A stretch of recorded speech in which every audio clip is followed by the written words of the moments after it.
Hi, shalom friends.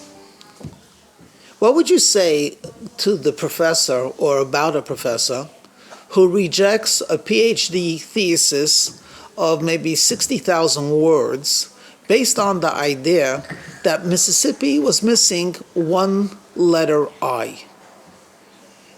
Well, the student, to get his PhD in English literature, spent 5 years, probably 9 months or so, to write the thesis, spent 40, 50, 60,000 words, and the spell checker just didn't pick up on one word, one I in Mississippi.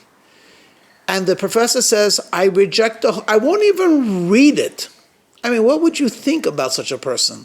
Well, my suspicion is you would think the words that we're not permitted to say. I mean, that's terrible. So much time and effort. Okay, well, what would you say then about a person who spent an entire year writing by hand with beautiful calligraphy over 300,000 exquisitely formed letters, literally a work of art, and then when the person receives this massive letter, or I'll call it a scroll, notices that it's missing a letter and says, I'm sorry, I will not use this. What would you say about such a person? And we would say that person is following Jewish law.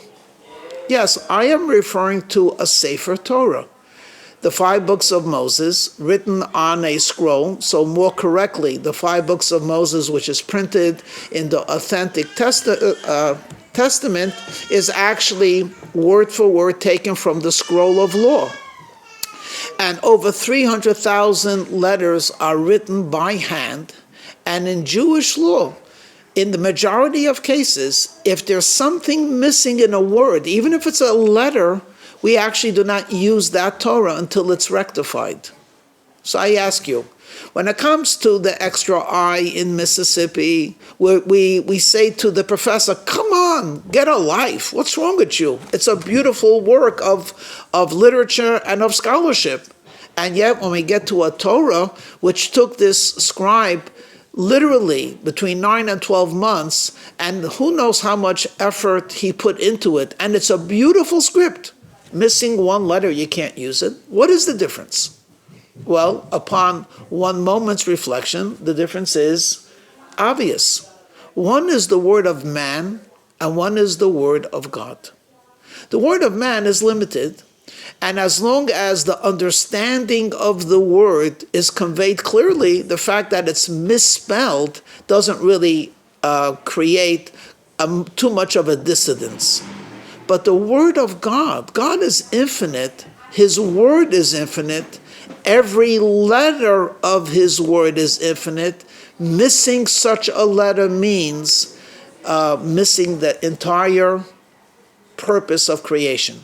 In fact, the Talmud has many mystical teachings, sometimes mentioned in just down-to-earth terms, and mentions the following, that with 2 letters of God's ineffable name, the world was created. Now, the cosmos was created with the letter He. In English, the equivalent would be the letter H. The letter He in the Hebrew alphabet is nothing more than a exhalation of breath. Is already a He. Could you imagine? The billions of stars and galaxies and the infinite amount of bacteria which exists in the cosmos is nothing more than a reflection of the energy that flows to it through one letter of God's holy alphabet of the 22 letters. And which letter? The letter that doesn't even take any effort to mention. Now imagine 4 letters, imagine 300,000 letters. Imagine the words, the sentences, the paragraphs, the contents. We are talking truly infinite. Okay, so now we know that the Torah Every letter of the Torah is infinite. Every word is crucial. Every sentence is indispensable. So how do we teach this to ourselves and to others? So here I'm going to temporarily switch a track and ask you to consider the following. When we think about studying or learning, and for that matter, the person trying to impart that, the teacher, we're talking cerebral, we're talking about something of intellect. And yet the foundation of wisdom, at least in the Western world, is actually a melody. For example, before we could read, converse, and understand, we essentially have to know the alphabet. I am sure that you remember the alphabet as a tune. A, B, C, D, and maybe every country and every teacher has its own tune. But you don't teach by shouting the letter A. You teach the letters by singing them. In the Jewish tradition, not only is the Aleph Bet taught with a melody, but even reading is with a melody. I know for children, there's rhyming is used, Dr. Seuss, and there are perhaps some melodies of See, Spot, Run, or the like thereof. But after a while, the child is told, do not enunciate the words, just read them. But in the Jewish tradition, till today, if you go into a traditional school, when they are studying the Chumash, the word of God, they're singing it. So, Vayomer Hashem El Moshe, and God spoke to Moshe, saying, actually, there's a tune. And you would think that by the time you get to analysis, rigorous analysis of Talmud, it's all cerebral. Actually, in many of the highest universities where Talmud is studied, there's a sing-song.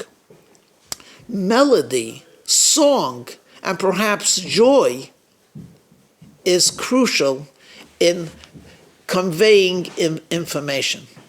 Today, we have numerous studies where people who are either autistic, who are suffering from some type of a disability in terms of reading or writing or understanding, through melody, through song, or through dance and rhythm, they seem to be getting so much more information than they could get without the rhythm.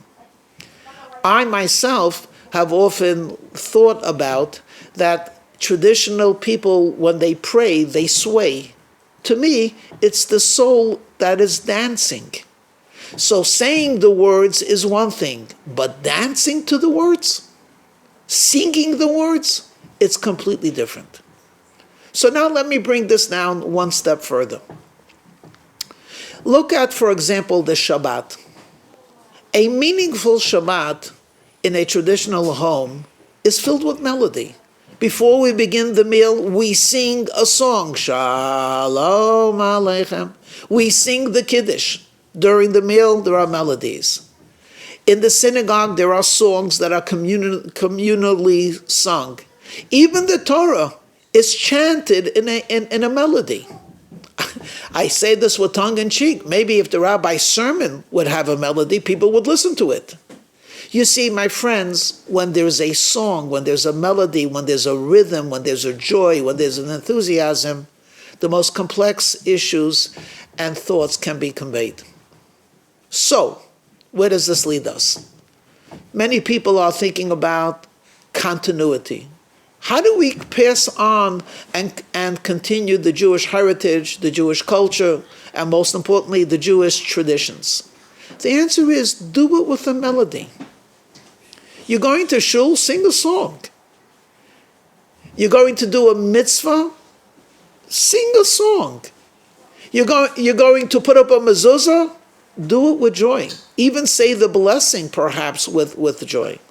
I mean, go to any kindergarten, any preschool, and for that matter, any mother who's trying to educate her children, you will see before they do cleanup, they sing a song. So we are now going to clean up, and usually there's a rhythm to it, and then the kids clean up. If that's the way we're taught, how to grow, including even brushing your teeth with a little jingle, keep your teeth clean. Don't you think we could express that same idea on a much more profound level with Judaism? So to summarize, every letter of the Torah is crucial. Every law is indispensable. The way to do this is to understand that Torah is a song. It's a melody. And with melody goes often a dance. When we convey and act that the Torah is joyful to us, it will stay, it will resonate, and it will continue. Let's hope and pray that our song and dance of fulfilling the Almighty's will enable us to welcome the righteous Messiah who will introduce a universal dance and song to all of humanity. Shalom.